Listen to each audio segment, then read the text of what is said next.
This is the original esport racing game. This is iRacing.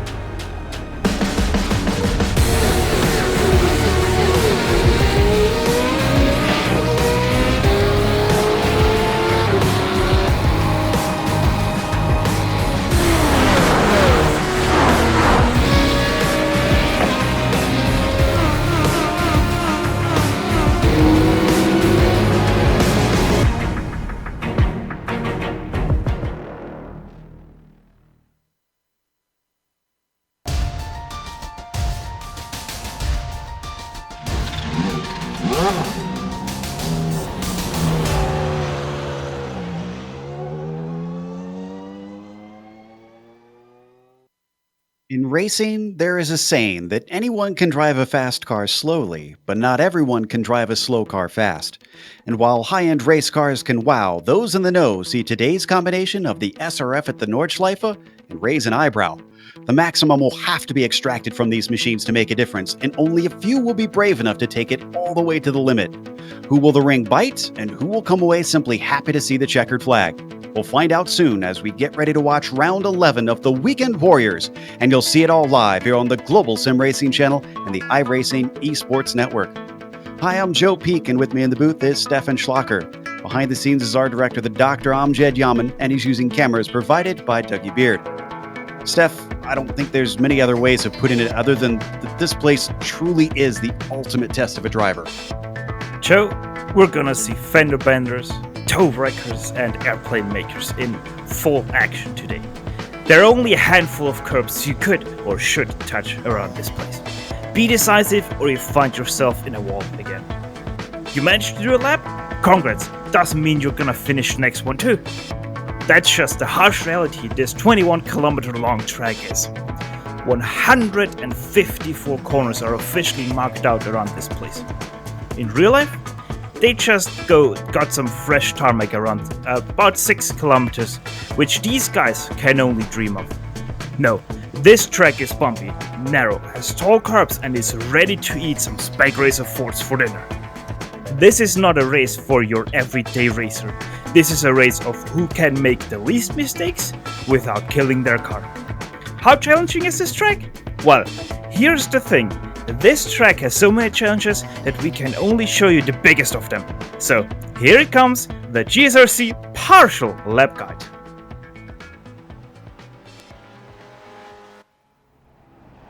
Alright, we're in the GSRC SRF, so let's do a lap around the Nürburgring. The north curve kicks things off with a really difficult braking zone. A common theme you'll see throughout is to stay off the curbs. No time to show you a whole lap, so let's jump ahead to Hotzenbach. Braking, turning, and downshifting tends to make things sketchy in the Spec Racer, so push the entry into here at your own risk. Off of there, you've got a couple little S's back and forth before you're feathering the brakes yet again. The gearing is awkward, so it's a bit of a toss-up between third and fourth. Now you're at High Oaks, which will be a critical turn. From here, through Flugplatz and the Swedish Cross, you won't be lifting, so a good corner exit is required for a decent lap time. The Swedish Cross itself can be a little scary with the big bump on entry, but make sure and hug the left side to set yourself up for the braking into Ehrenberg. Try to take a late apex on this diving right-hander to once again ensure you carry speed off the corner. After compression, you fly over the crest that leads into Audenauer Forst. The corners get progressively tighter and can really separate the brave from the truly skilled. Keep from clattering those curbs, get back on the throttle, and next we'll jump ahead to the Spiegel curve. There's a bump in here that if you hit it wrong, the car can be sent spinning. But before you have time to dwell on that, you're chucking it into miss-hit-miss. With the way this car gets lift throttle oversteer, it'd be wise to keep on the gas just a hair at all times through there. Then you've got the braking for Defense Valley. It's incredibly difficult to take the proper line if you're pushing the limits. The big worry here is losing control since there's pretty much zero runoff all around it. Down the road, we've got Bergwerks, which is another critical turn. For more than a mile, you'll be climbing steeply uphill, so avoid screwing up your corner exit to salvage every ounce of speed. Eventually, at the top of the hill, you come to the famous carousel. Try not to pop out of the banking because you're likely to slide right out into the Armco. Then later, you'll be tackling Vipperman, which is a series of frighteningly fast S's that you can't quite take flat out. Coming out of there and into Ashbrook, keep in mind that the track tightens up in a surprising manner after the apex. It's easy to get greedy and understeer off. Then it's a double apex left-hander that needs you to hold to the left side of the track in order to set yourself up for Brunchen. Once again, jumping ahead, we slow up for Swallowtail. Lose your rear on the way into here and you're unlikely to come away without hitting something hard. Try to get back on the throttle early up and over the crest, and now we're at the mini carousel. You can take this corner faster than you'd expect, but try not to get a bad bounce on your way through. Then there's the ever-important Gallows Hill. It's just barely too quick to keep your foot fully in it. But the less you lift while still keeping it on the black stuff, the better the run you have up the Dodinger Hoa. Gather up your bravery, because at the end of this long stretch is Tiergarten and Hohenrenn. You won't need to brake for quite a while, but don't let it tempt you into getting too greedy. Pass the pit entry, hold left, get as close to the Armco at the apex as you dare, and hopefully you've now finished a lap around the Nürburgring.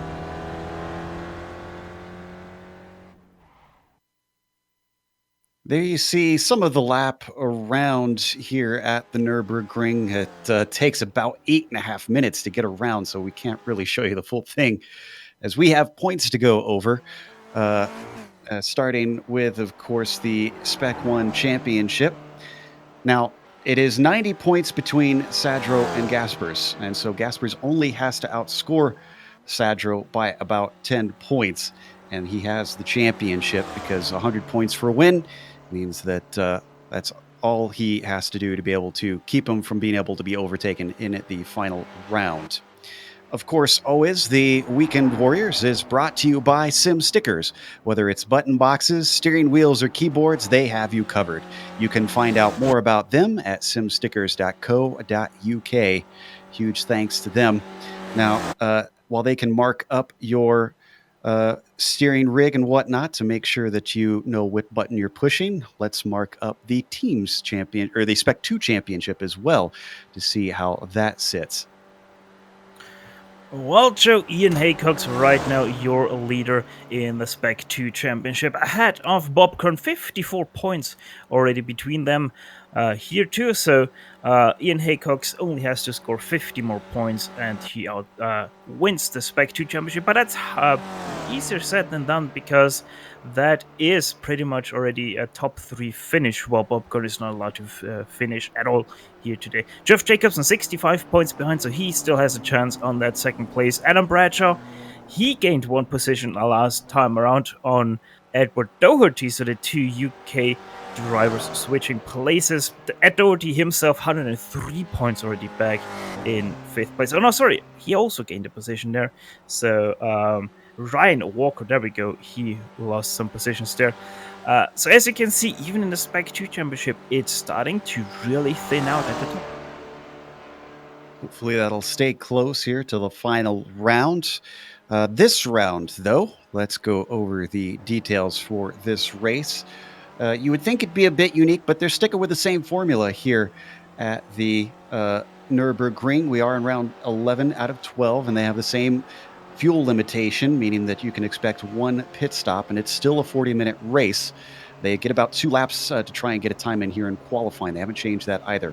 Now, the reason I talked about the points, you can see there in the last round, 104 a win, 25 for last place. Even by just taking to the grid, no matter what, Gaspers is going to get at least 25 points, which is going to make it very tough for Sadro to overtake him. They do have penalty points, which you can rack up around here, but not very safely. They also have a fast repair, which I have a feeling we're going to see a number of drivers that will need to use that.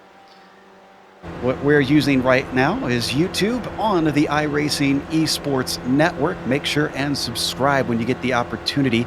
If you haven't subscribed yet, you'll know it, because if you look below this video, or if you look on the YouTube page, you'll see a big red button. It'll say subscribe. Click that, and you won't miss a moment here on the IESN. In qualifying, I'm seeing that Sanchez, Sadro, Haycox, and Jacobson are 4 of the drivers who've managed to get a lap in qualifying. We're watching Gaspers come around, who immediately puts it on provisional pole by 5 seconds, more than 5 seconds over Sanchez. Clearly fast around here, but he won't be able to get away necessarily, Stefan, because, well, there's a lot of long straights, and this car is known for drafting. I was talking to him during the last Spec Racer Ford race that was about half an hour ago, and already by the first time they came to the very long straight up to the mood curve, he was already so far ahead of everyone else that they didn't even bother with asking about drafts anymore. So David Gaspers, yes, he's 5 seconds ahead, and maybe that already means that is him done for the draft that the others are gonna get. But hey, as said, this is the Nordschleife. Anything is possible. And to come back to anything is possible, I don't think that it is possible for anyone here today to actually get those 3 penalty points for 10 incidents. Yeah, it'll certainly be tough. So watching Jason Perry get ready to start another lap here, or finish this one, whichever way you want to look at it. We still have a lot of drivers that have yet to complete a clean lap. Again, only 5 times on the board out of about 30-plus drivers. Perry makes it 6 and puts himself into 4th. Let's see, is Fitterer going to be able to get across in time? He's got about 5 seconds. I don't think he's going to be able to do it. So this is going to be it. He'll be able to finish this lap, but he won't be able to start a new one. And Fitterer does get a time in. That's good enough for 6th position, though. Yeah, one thing really have to tell everyone is that you have to view the seconds as tenths here at this track. Dobek comes across. Does not get a time, unfortunately. Must have had an off somewhere around. So at this point, he's just getting some practice laps in. Just managing to get a clean lap should put you in a good position, it seems. Checkered flag is out on qualifying. Love gets one in. And it looks like Bob Kern as well, last on the timing sheet so far in 9th. Next drivers up is actually a series of them. Fred Desai being chased by Michael Shaw and Ramon Regalado all in a string. This is how I expected drivers to try and do it, is to try and use this draft to get themselves a little bit more speed. Yeah, most definitely people will try that. It just depends on who do you have in front of you. If he's a little bit slower, especially in the tight and twisty sections, then that can really hurt you. But in the case of Fred Desai, I think Michael Shaw and Ramon Regalado, who just takes an off track, it is a very fortunate situation, except for Ramon Regalado, who, as said, has taken an off track, so his lap doesn't count anymore. With him not having set one yet, unfortunately, that's going to be it for him. So we watch these two, Shaw and Desai, work their way up and out of Swallowtail towards the mini carousel. Again, these are our next drivers that are going to be through. After them, Jefferson Padavani, who joins us from the Precision Racing League to try and see how he does with slightly slower cars. We're used to seeing him at first in the Radical and then in the new Dallara Formula 3. Both very fast downforce cars. A very different vehicle to these. Well, and not different enough that he's not going to get a lap either. Well, he at least kept it off the second wall, so there's something. As Fred Desai and Michael Shaw now make their way down from Döttingerhöhe to the tourist entrance and Tiergarten. And you know, I had a question for you. As we watch Shaw get a nice little slipstream here, get himself a little bit of speed. After Tiergarten, you've got, and I'm never sure, despite my years of learning German, if I'm saying it right. Is it Hohenrhein? Hohenrhein? Hohenrhein. Hohenrhein. Okay. Now I know, at least, from someone who actually speaks legitimate German. I'll try and correct myself on that. They approach Tiergarten now, weaving through. The drivers then have to get on the binders at the end of a 120-mile-an-hour straight, and then a couple more corners to try and get clean. What do Shaw and Desai have underneath them? Did they get a clean lap? Across the line, Desai gets a clean one in. That puts him in 4th. Shaw in 3rd. Yeah, good laps from both of these drivers, 3rd and 4th respectively. Only 4/10 and 6/10 away from David Garrido Sanchez. We know Padavani's lap won't count, unfortunately. Sadro is on his 2nd timed lap. He's out there, going to see if he can improve. First one, he had a little bit of a mistake. You can see that his car is already a little bit beat up by the bumps on the front and the side. But Sadro, I think he's on a fast one, 7 minutes shortly passing on his lap time. So yeah, I think he will be able to challenge Garrido for that second place. Hugh Haycox is still running a lap. He's already got one in. Jerry McAreevy does not have a lap in, but he is out there running. I see David Gaspers continuing to try and improve on his lone lap that put him on pole. You can see Sadro already up to the Darinurhoa. And from here, quite a while, he's going to be flat out. Now, the damage on the front, I suspect that that's not from him necessarily hitting anything. Are the bumps bad enough that you think that they could get that damage just from the nose dipping down? Yeah. Especially if you're using a little bit of a softer setup, those bumps can really hurt you, especially in the hot weather. Strange enough, that affects the tires enough that they really exaggerate over the bumps, and you can lift the tire up so high that you're spinning out. So yes, the bumps can most definitely do that to your car. All right, now into Hohenrhein for him as well. And then the oddly named turn 13 is the final corner. I'll have to get the story on that one someday. I've yet to hear anybody that knows. Oh, but he goes a little bit wide. And Sadro's second lap does not count, unfortunately.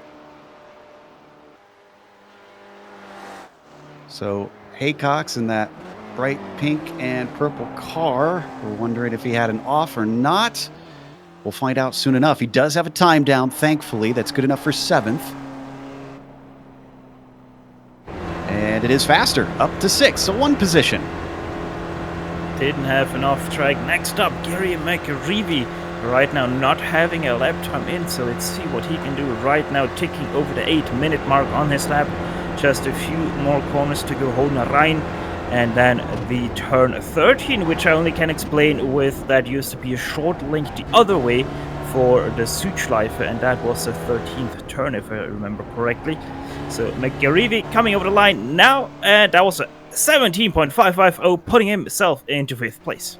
And David Gaspers just abandoned his lap as well, so he's not going to set a second time. He must feel pretty safe. Brian Short is behind him, trying to finish his up. Yes, qualifying is over, but everybody's finishing their hot laps. Yeah, just 2 more drivers to go. Brian D. Short, who is on the screen right now, and then Isa Numi, who is now going through Döttinger himself. Boy, that's a name we haven't heard in a bit. Isa Numi coming back to join us once again. Glad to see him out and racing. The Northwest driver, foot to the floor, coming through Antonius Beach. It dips down once again. You get a little extra boost of speed. And then into Tiergarten, still flat out in these cars. Finding the brakes coming into Hohenrhein. His first lap, unfortunately, did not count for him.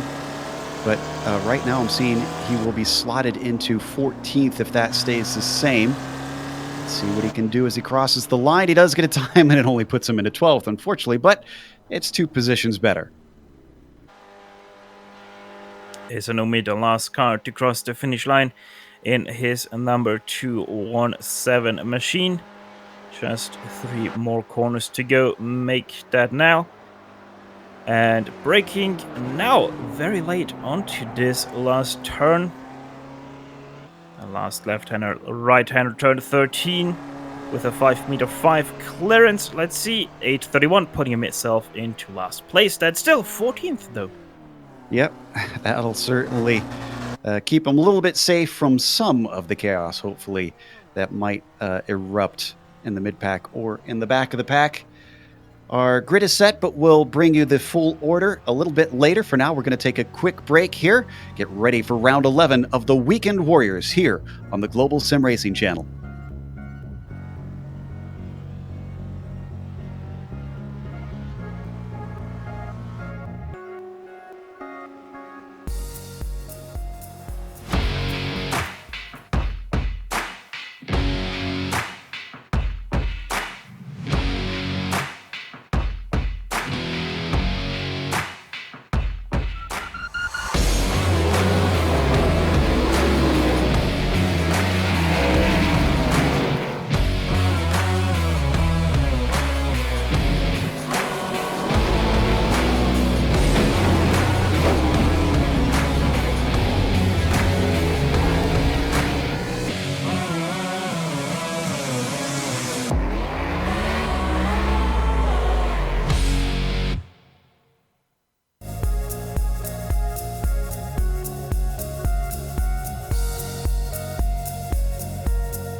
Welcome back to the Nürburgring. The cars are gridding up for round 11 and our order is set. Let's go through your starting grid for today. David Gaspers on the pole with David Garrido Sanchez behind him by 5 seconds. Michael Shaw will be starting in third. Fred Desai is P4 here today with Jerry McAreevy in 5th. Then Daniel Sadro managed to get himself on the outside of row 3 in 6th position. Hugh Haycock starts 7th. Jason Perry 8th, and Donald Fitterer in 9th. After that, you've got C. Love rounding out the top 10. Jeff Jacobson and Brian Short around your row 6 of the grid here today at the Nordschleife Popcorn, and it's a newbie lineup 13th and 14th, and they're also already the last 2 cars to finish their qualifying laps. Jefferson Padovani in 15th, Michael Dobek 16th, Ramon Regalado will line up 17th, Ian Haycox and Joe Aguilar in 18th and 19th. Top 20, the last position in there, will go to Edward Doherty. Again, these are all drivers that did not get times down. They've been gridded by their iRating.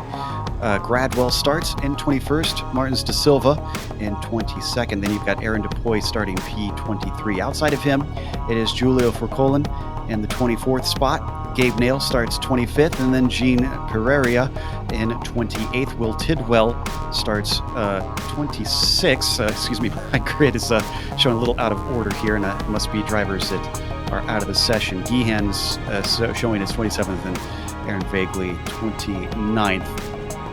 So, go ahead. Pereira and Vergele won't start this session here today. That's 28th and 29th won't be starting here today.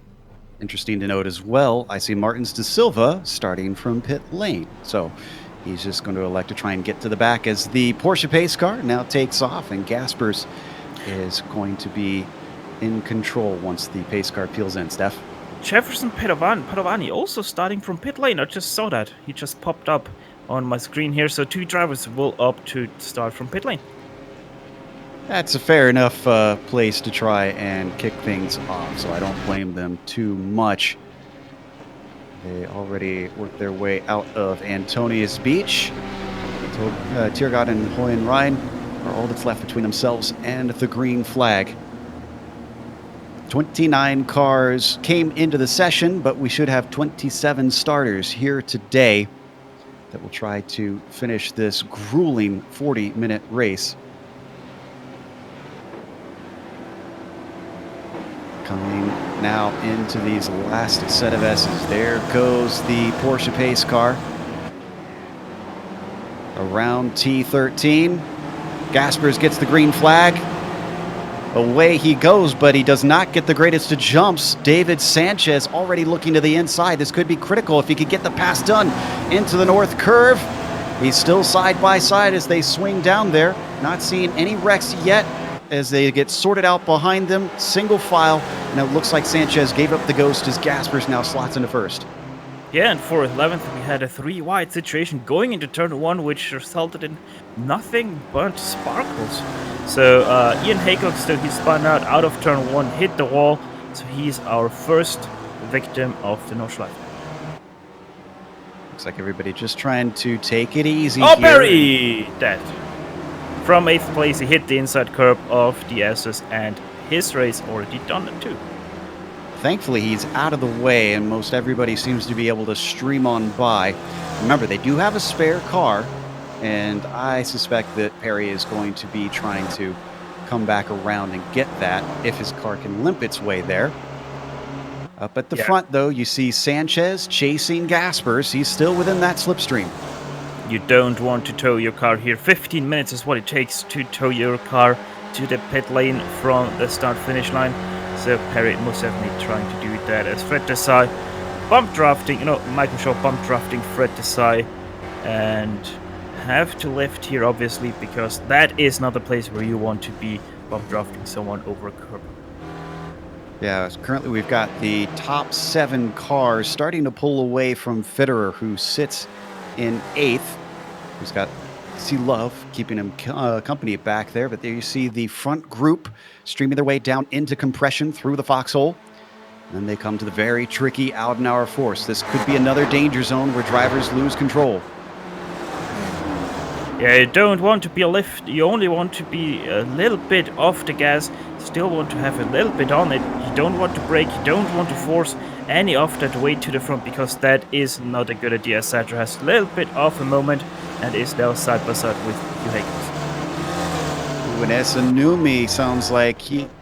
Oh, and he finds a friend. Unfortunately, that's for Colin, who gets into him.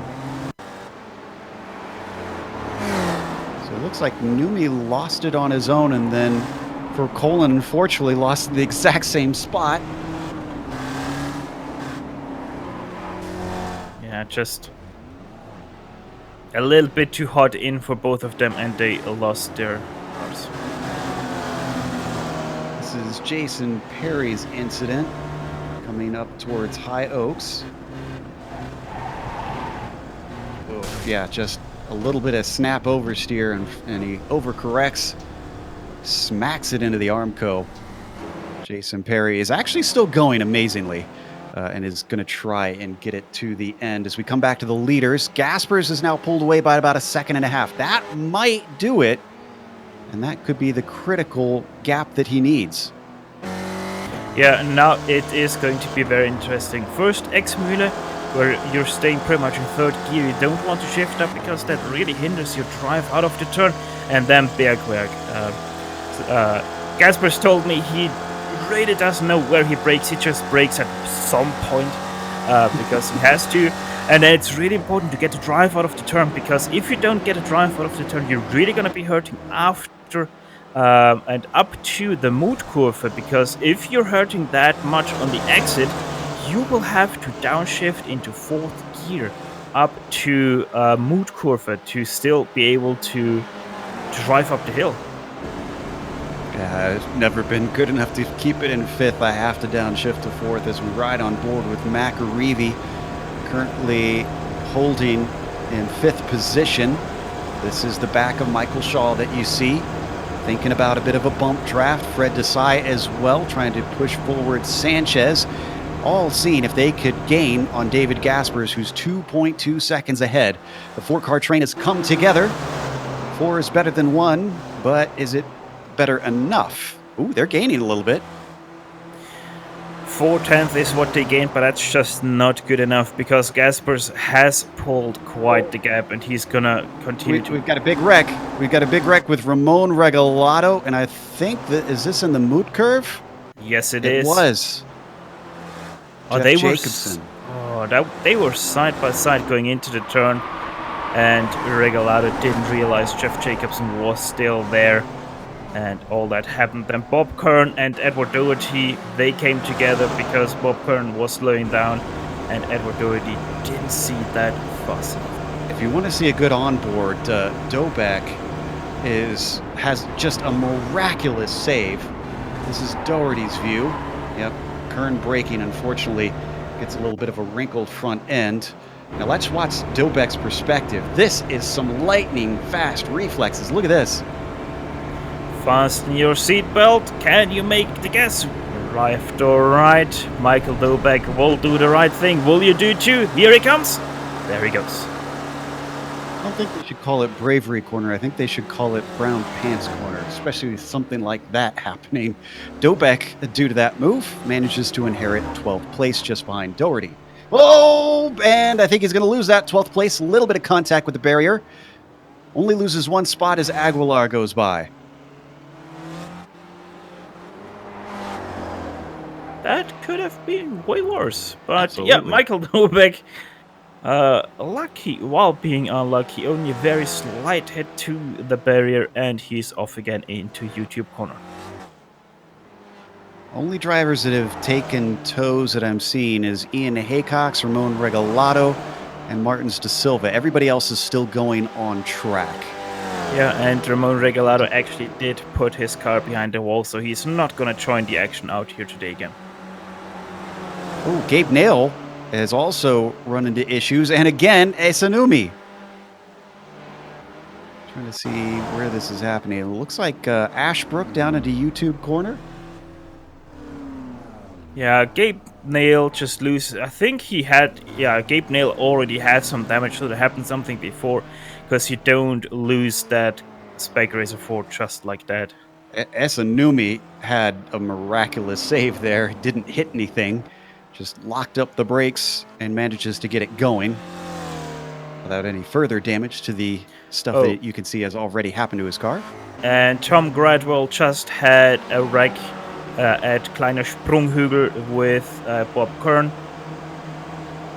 I'm not sure what Tom was doing here. That's not a place where you usually have to lift. We'll get to it in a little bit because you can see we've already hit the Dottinger Hole with our group fighting for second place. Sanchez now being overtaken by Desai. That's the black car that you see ducking to the inside. Sanchez immediately gets right back into the slipstream. Michael Shaw behind them as well in the green and black. Here comes the Garrido Sanchez again to the right side of Fred Desai. 3.5 seconds, all of that behind David Gasper. So really putting on a show already just in lap 1. These guys trying to do something with the draft, not able to do anything yet. But long race, 40 minutes, and we've only completed 8.5 minutes of that. Julia Forcolin's been having a bad lap as well. He apparently had problems avoiding the limping Tom Gradwell through Gallows Hill. Looks like Tom had lost it on his own as top 4 still really pushing things. Let's take a look at what happened to Gradwell with this. Not sure which incident we're going to. This is the first one, I suppose. He just gets shoved off as they come up to the Beloff S's. Yeah, no, we have to see that from behind from Bob Kern, because for some reason Tom Gradwell hits the brake there. And yeah, I'm really not sure what was going on there with Tom. Maybe that was a hardware failure, or I don't know. But there he comes and just hits the brake. Maybe he thought he was going to let him by. The New Yorker didn't get the memo, unfortunately. And they both came together. Gradwell comes out the worst of it. As we come back live, as that was happening, McAreevy, you can see, has fallen back slightly on his way down into Hotzenbach. He had a little bit of an off, and that cost him some time. But he's still about a second back. I suspect he's going to get this back soon enough as the top 3 swap positions once again. Now it is Fred Desai getting up to the front of the trio. Yeah, 4.4 seconds already back on David Gasper, so we can most definitely say that he packed his suitcase and said goodbye. Certainly did. They are coming up on a little bit of lap traffic, I thought I saw. Apparently not. Meanwhile, Daniel Sadro, who is fighting for this championship, is watching it slip through his fingers. That's Hugh Haycox behind him down into compression. Daniel runs P6 for now, but that will certainly be enough for Gaspers to be able to be unreachable. And something for our Jason Perry fans, he just hit pit lane. So he was most successful in bringing back his stricken car after his pretty much turn 5 incident. Not a bad lap considering how bad his damage was. It was a 10:18 lap. So I'd say he did a fair job of trying to get that thing back around, considering the leaders are doing 8:15s.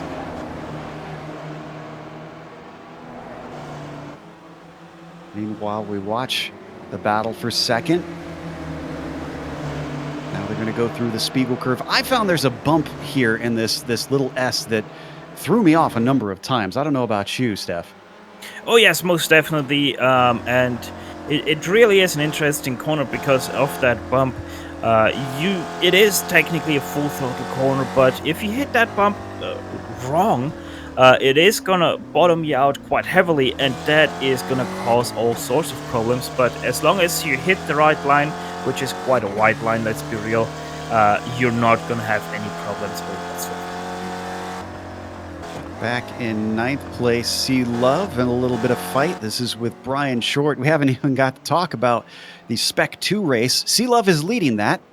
Now, is Brian Short actually a Spec 2 driver? I'm seeing the number 550 on his car. I'll have to check our pages to see if he is competing in Spec 2. I am pretty sure he is. The reason I bring that up is if you're not familiar with the Weekend Warriors, the way to tell Spec 2 from Spec 1, below 200, you're looking at a Spec 1 racer. Above 200, you're looking at a Spec 2 driver, and that is their amateur championship. But climbing up the hill, Brian, as they come through Lauda Kink into Bergwerks, Brian just a little bit far behind. You should be able to get the slipstream as they start to pick up speed. They'll only reach about 106 miles an hour as they climb up this long, long hill towards the top of the mountain. And I can confirm Brian D. Short is in Spec 2. He is right now sitting in 8th place in the championship. So this is the fight for the Spec 2 lead, but look at the fight for second in Spec 1. Sanchez slots in behind Desai, who currently holds that second position. McAreevy ahead of Shaw. Looks like they managed to get single file without any sort of drama, but it was certainly nerve-wracking.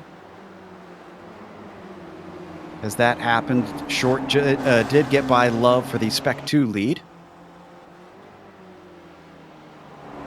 Now they definitely need to stay single file. Coming up to here, the very famous, the very iconic Carousel Corner. Yeah, David Gaspers showed me the trick how to be fast and safe through the Cariola Carousel, and that is stay below 94 kilometers an hour. I'll have to make a note of that and also translate to miles per hour since that's what my gauges are on.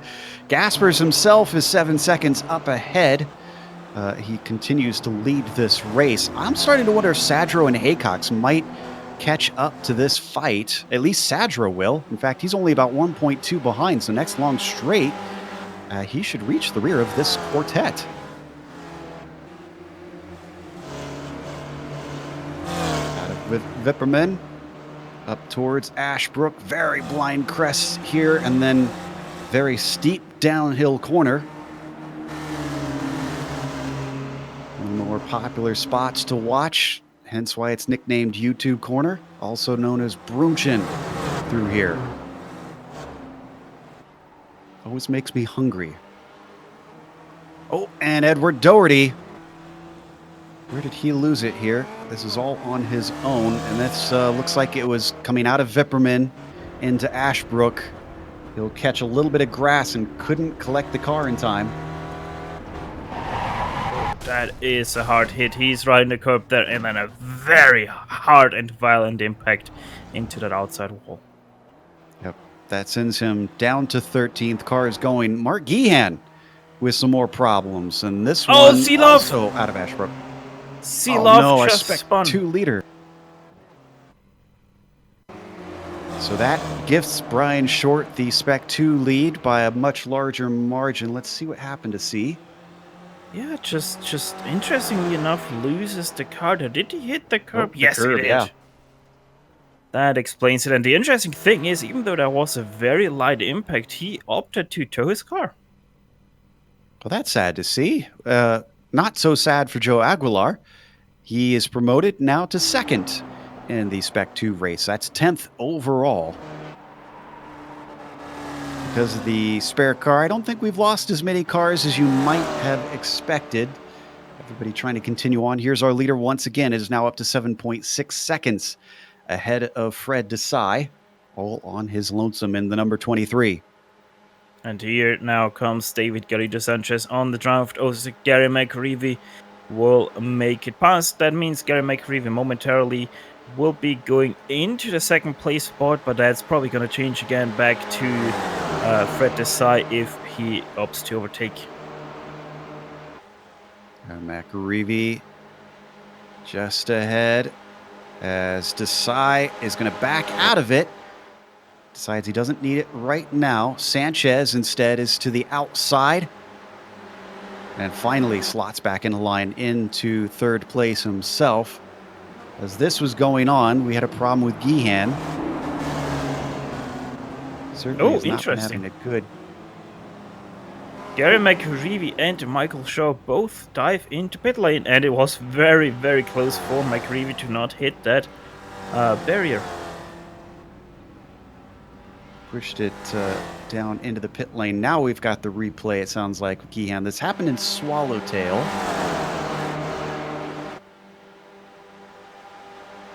Yeah, here we've got it happening in the 225. He's got a train of cars behind him. Oh, he gets loose, and he knows it. There's no collecting it at those speeds. Finds one of only two travel traps around this track. Michael Shaw is the first of the drivers to have pitted to come back out. And he's got a decent gap back to Jerry McAreevy. Shaw is in clear track right now. He does have Brian Short a little ways in front of him. He might catch him, but other than that, he should be able to run on his own if he feels like he has better pace without the train. Gehan naturally is pitted. Shaw nearly losing it coming out of High Oaks, one of the more critical turns. If he lost speed there, he might actually lose out to Joe Aguilar, who's behind him. Meanwhile, this is still the battle for second place. Sanchez and Desai being chased by Sadro, who's dropped back by about a second. Now, I had a look at Gary McAreevy, and I'm really not sure why his stop was 5 seconds longer than the one of Michael Shaw. I really don't see any reason why his one should be that much longer. Dobek, who was fighting with him that you saw, now McAreevy trying to go by Aguilar. Aguilar concedes the position. Both positions. Allows Dobek to move up into the top 10 now. For Colin is also pitted. I see Tom Gradwell has been in and out. Gabe Nail as well is coming towards his stall.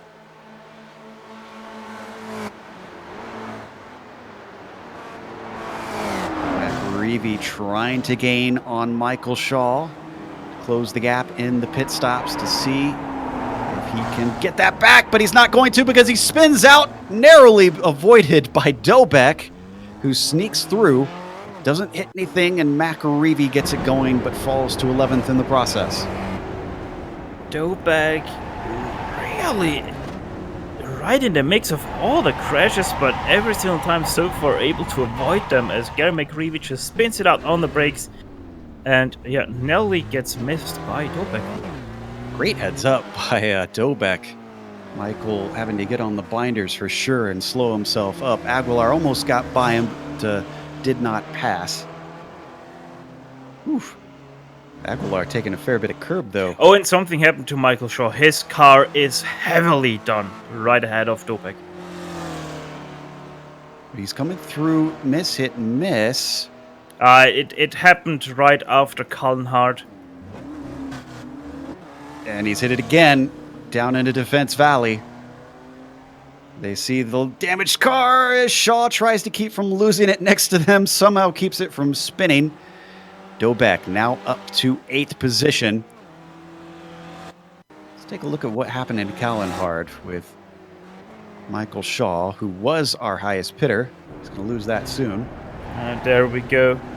Now going through the left-hander and then through the double right-hander and out of Callenhard. He is going to lose the car on the curb first. Hits the outside wall ever so slightly, which sends him into the right side barrier right there extremely hard. And that is his car pretty much toasted. Yep, he just took a tow. So he's gone now. And that's going to be a long wait for him. We're nearly halfway through this race, by the way. As we watch our leader, David Gaspers, has pulled ahead now to 10 seconds, essentially, over Fred Desai and Garrido Sanchez, those two in second and third. Racing from across the track, effectively, with now only Jerry McAreevy. Go. Good example from on board if you want to learn from the master. Watching how David Gaspers tackles the carousel corner.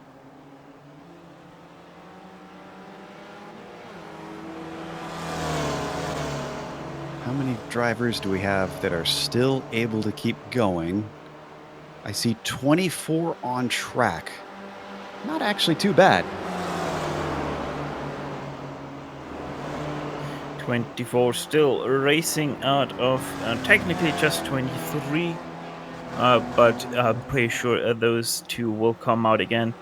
So yeah, honestly I expected worse, not because these drivers are so bad, but just because it is the Nordschleife and any mistake is lethal around here. So yeah, kudos to these guys, really heads up driving and very consistent driving thus far. Watching from on board, Hugh Haycock's riding in P5, and then his number 33. The driver who has been racing with Ian Haycock's for quite a while, who's come back to the track. Ian being his father. These two running this series alongside each other, along with, I believe, the Lotus 49 Grand Prix Legends. They also race together. There's Ian right now. Ian's a long way back, unfortunately, from his son. Very indeed, both of them are driving in the Grand Prix Legends, and sometimes give me quite a headache with how am I gonna get past them. So as we switch up to Sanchez and Desai, let's see, where are they right now? Looks like coming through the Beloff S's. Continuing to lose ground on Gaspers. He plugs away ahead of them. Oh, and Brian Short, our leader. And the Spec 2 is off track. Believe this is Flansgarden. It is in very deed. Let's see what happens here as he goes into the compression. Loses it there already through the compression, and that is one spinny car. Yeah, he has a hard slam to his right side, meaning that now Michael Dobeck is our leader in the Spec 2. Joe Aguilar is chasing close behind him, so the fight is on once again for our Spec 2 battle. Meanwhile, second place changed hands. That's Sanchez back in front of Fred Desai.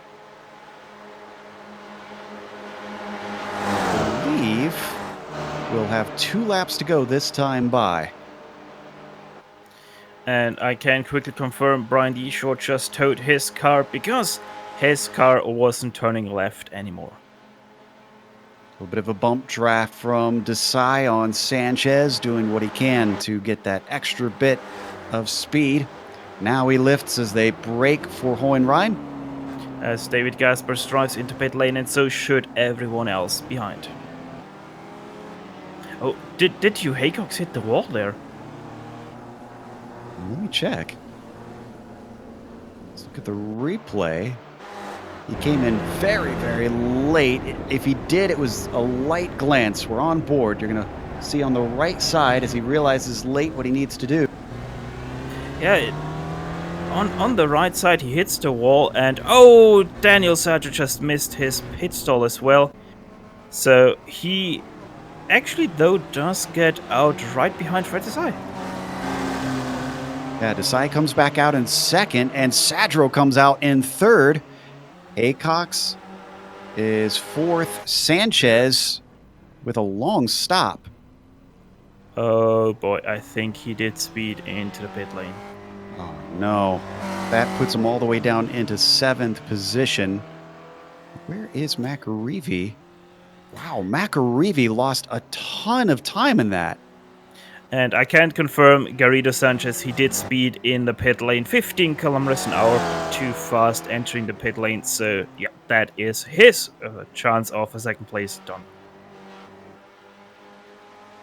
Meanwhile, the battle for second now becomes Desai in second place, Sadro third, Haycox in fourth. A 3-way fight as they swing it up and over Flugplatz into Cottonborn.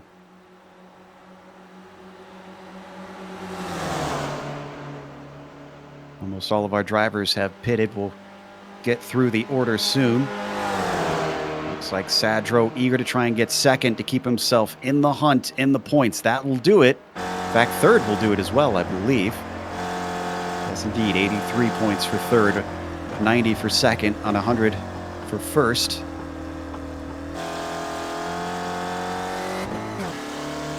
If he finishes in fourth, it is questionable. And even then, it is only a mathematical chance. I'm actually not sure about that one because, if I remember correctly, one of the drop weeks that right now David Gaspers has is a 90 points drop week. So right, yeah. I'm not even sure if Daniel Sandro still has even a mathematical chance to get up to David Gaspers. I believe you are correct. Because he only missed one race and he had 2 second places, so you are right. That means that Gaspers is our champion no matter what happens from this point. All he had to do was start the race. Meanwhile, we at least have an exciting battle for second. Out on track. Still Desai leading the way of these three.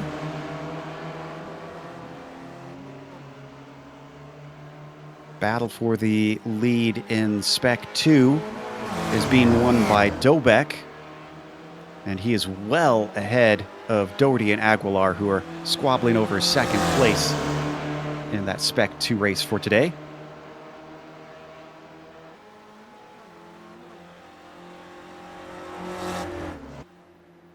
About 1.5 laps left to go. Only going to be able to complete 5. Oh, and Doherty has a big problem. That was out of Metzgefeld. I think he avoided the wall, but he loses the position. No, he did give the wall on the left side a slight tap, so his rear fender is a little bit bent up, but avoided way worse consequences there. Just, you're gonna see it, he's gonna lose it on the break-in and has all sorts of troubles to keep it together. Still managed to save it, which for some drivers is a win in and of itself. There's our number 356, the leader of Spec 2, Michael Dobek. He's racing 8th overall. Just to give you an idea, though, that is 51 seconds, nearly a minute behind our overall leader, David Gaspers. Oh. And did we lose Joe Aguilar here? No, he hit the wall right in front of Exmühle. Over the bridge. Oh, that is one hell of a missed braking point there, and really slams into the wall hard. Yeah, unfortunately, Brideside was not soft. And Joe Aguilar now falls behind Doherty, who just lost the position to him not long ago. And Aguilar is struggling with the severe damage as we come back to this battle for second, which reaches up at the top into the carousel. Not quite the very top of the mountain. You've still got a little bit more climbing yet to do. Have you ever actually gotten to go to this track in real life, Stefan? No, it's very far away for me. Yeah, no, but it is on the bucket list to go there one day. It's a little bit farther away for me than it is for you, so you got a slightly better chance, I think. You can see now they come up to the very highest point, Hedwig Heights, named after, I believe, the spouse of one of the track designers, if I remember the story correctly.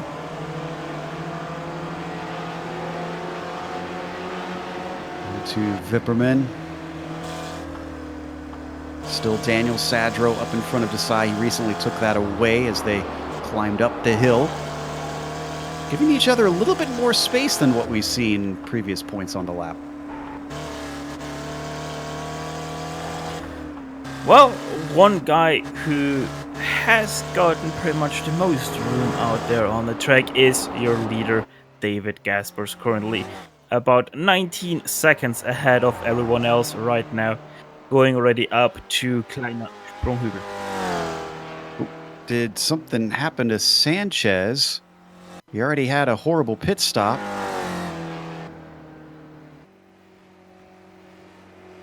Looks like we got another driver with a problem in Vipperman. Actually, Seems no, like wait. he got caught out there by the curb. Yes, he did indeed. He didn't hit anything, and it was Vipperman. I was right. He spun to a halt and just decided that he didn't want to tackle this place anymore. Out of the mini carousel, David Gasper's going to be taking the white flag very soon. Yeah, before the race, I was saying that Daniel Sadger will probably be the only guy to challenge David Gaspers.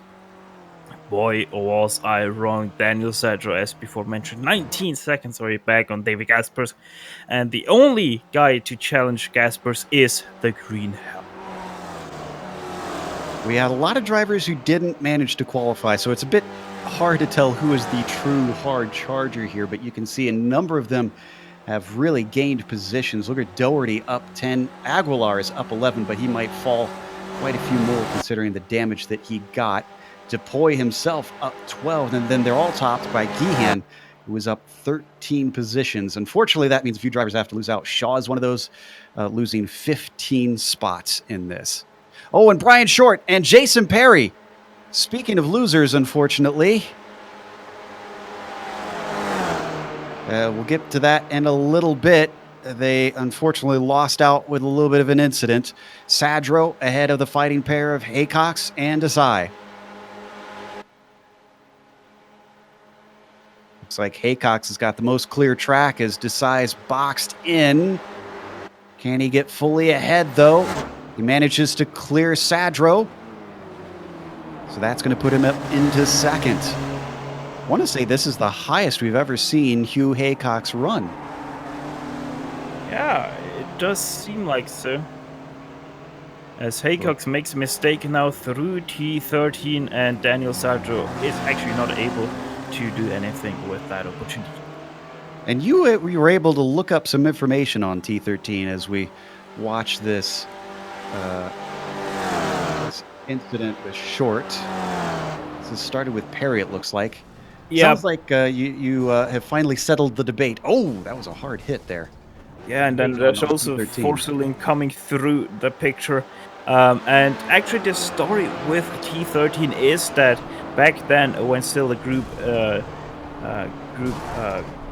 B cars were still racing, Group C cars were still racing, they had a grandstand there, and that was the Tribüne 13. So because of that, the turn got called T13. And yeah, that is the story. And since then, it's always called T13 here at the Nordschleife. Obviously not with the combined layout, because that then is the Kurzanbindung. Right on board with Sadro. Still looking to get this spot back. He's got a long stretch up to the Swedish cross. Does he have enough momentum? Yes, he does. That moves him back up into second place. This brings out the question we always tend to bring out on tracks like this with these cars, Steph. What position do you want to be in, and where here on the last lap? You want to be first of the line. Okay. No, going up to it is a little bit hard. You don't want to be already second place going through at Döttinger Höhe. You want to be, best would be third place, as it seems like Aaron Depoy had an issue somewhere on the lap.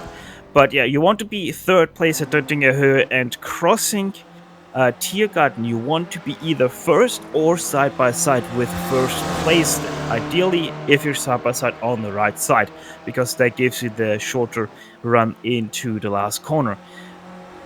But yeah, everything that happens between Döttinger Höhe and Tiergarten is so much up to the draft that it's gonna be a wild ride. Let's stay on these three. I can tell you that Depoy smacked the wall coming out of the mini carousel, and his suspension cried enough, so he had to come into the pits because of that.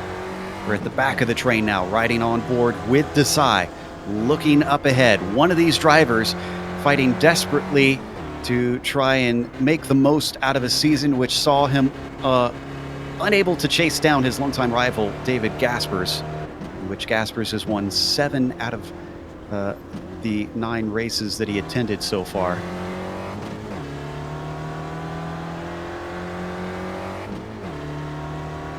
This one, race number 10, will make 8 wins. And if he can win the next one, he'll have an incredible 9 out of 12.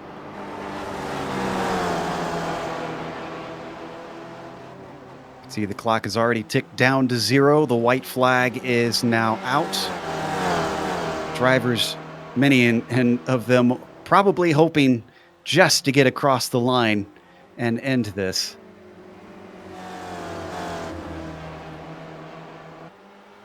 Funny how much of a masochist we as drivers can be at times. So many of us talk about how much we enjoy racing at the Nürburgring, and yet we can't wait until it's over.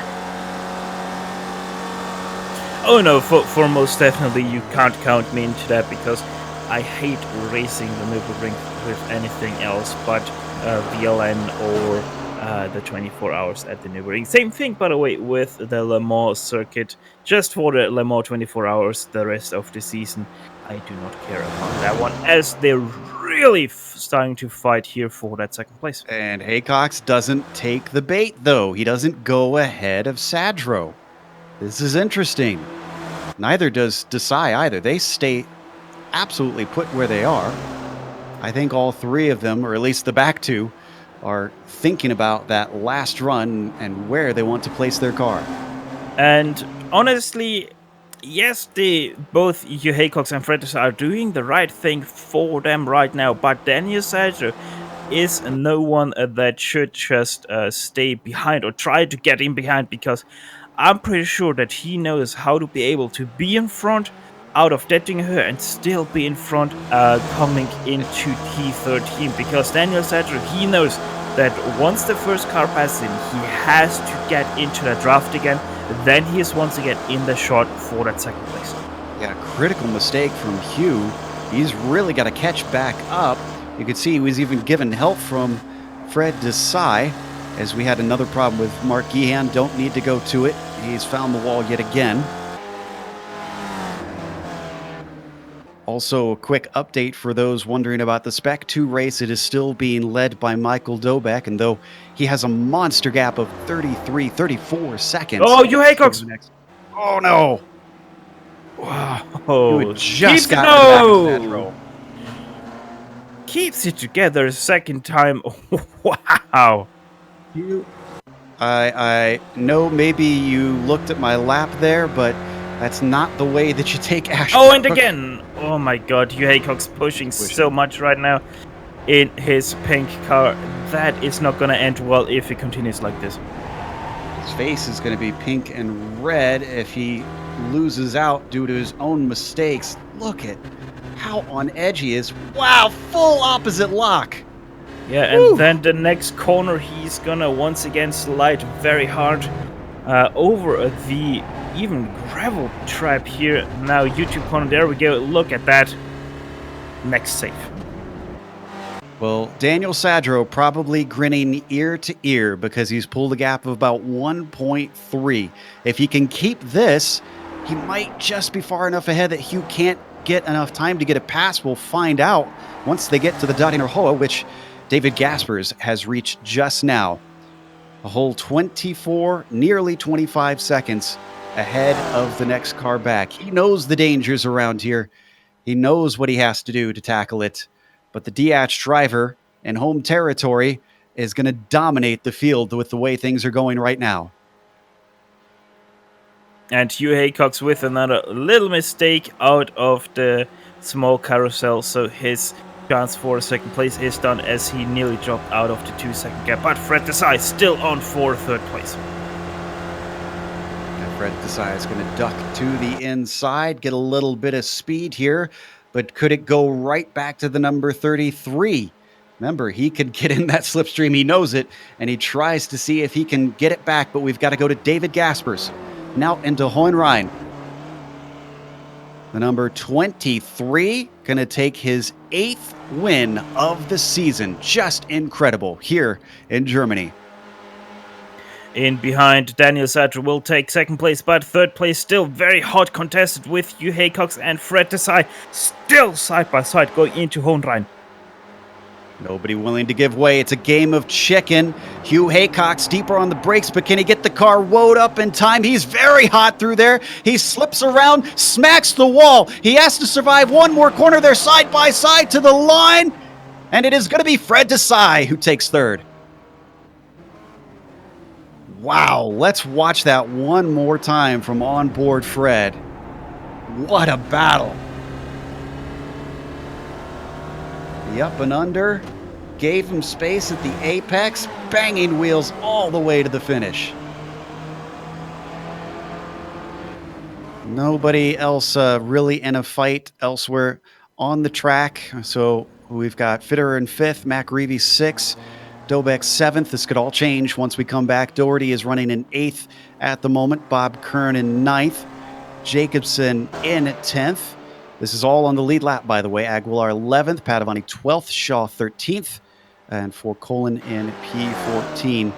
Then you've got Gabe Nail, Gehan, Numi, Gradwell, De Silva, and Tidwell, the last of them running, all still on the lead lap. We're going to take it to a quick break here on the Global SimRacing Channel while everybody comes to the line. We'll be back after just a moment with the unofficial results for round 11 of the Weekend Warriors.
Welcome back to the Nürburgring. We just watched round 11 of the Weekend Warriors, sponsored by Sim Stickers, and our winner, once again for his 8th win of the season, is David Gaspers.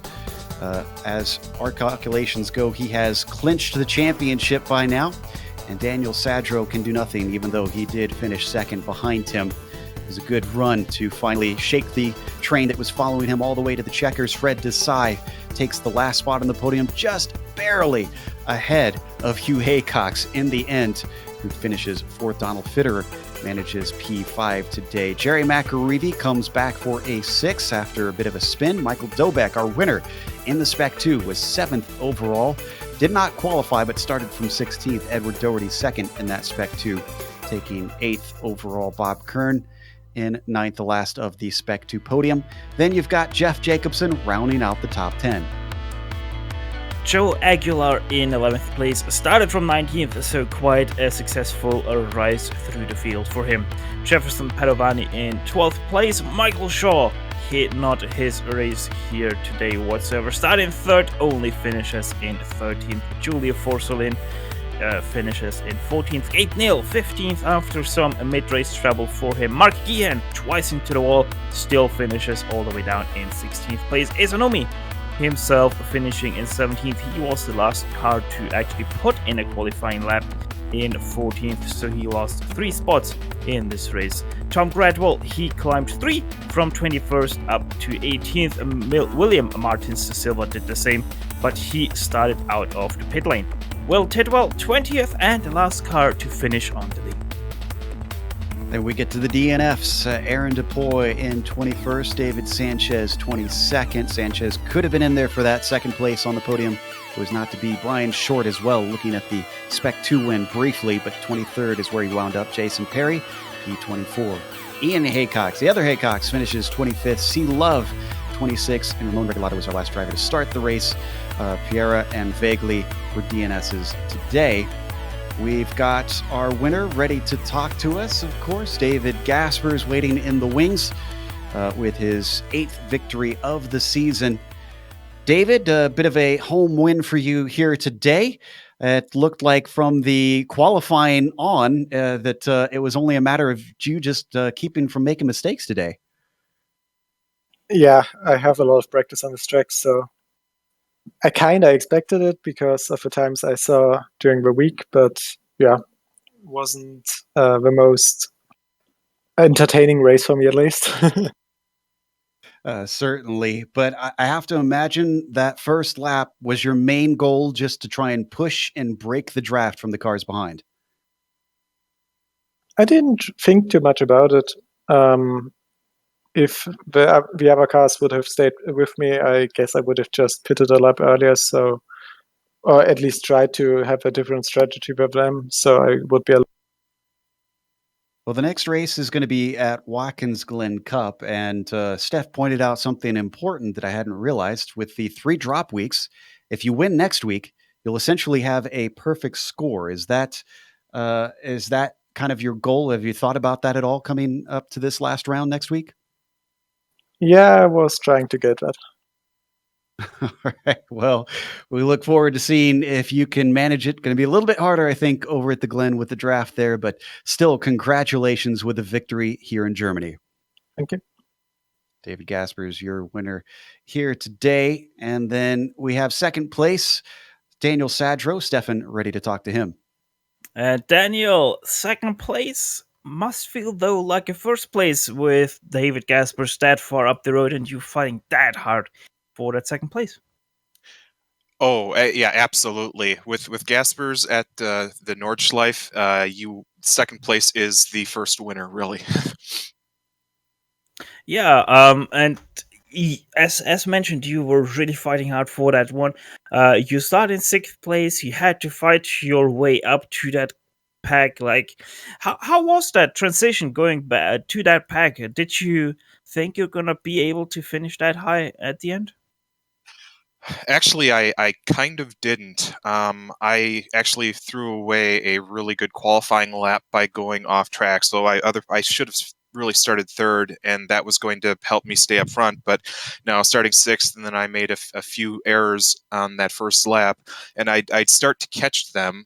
And the 4-pack in front of me, and then of course they'd get onto a straightaway and just zoom on by. And fortunately, I think the pit strategy when that came through, when they split into lap 2 and lap 3, pitting on those 2 different laps, I was able to then actually make something of it. And then just by the time that I got down to it was Fred and Hugh and myself. He wasn't going to attack me anywhere except on the straightaway, so I just was fortunate to have built up a 2-second lead going on to the Dongerhoy and was able to hang on. So it was very fortunate how it all worked out.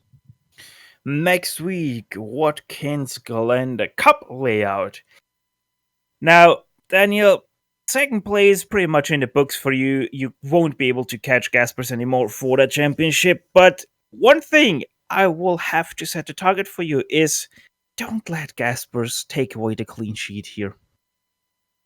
Well, at Watkins Glen, I think I might have a better shot than at the Nordschleife. He's just way too good here. Yeah, with the drop weeks, he would have a clean sheet if he also wins at Watkins Glen. So, yeah, I think your target with that is pretty much set already.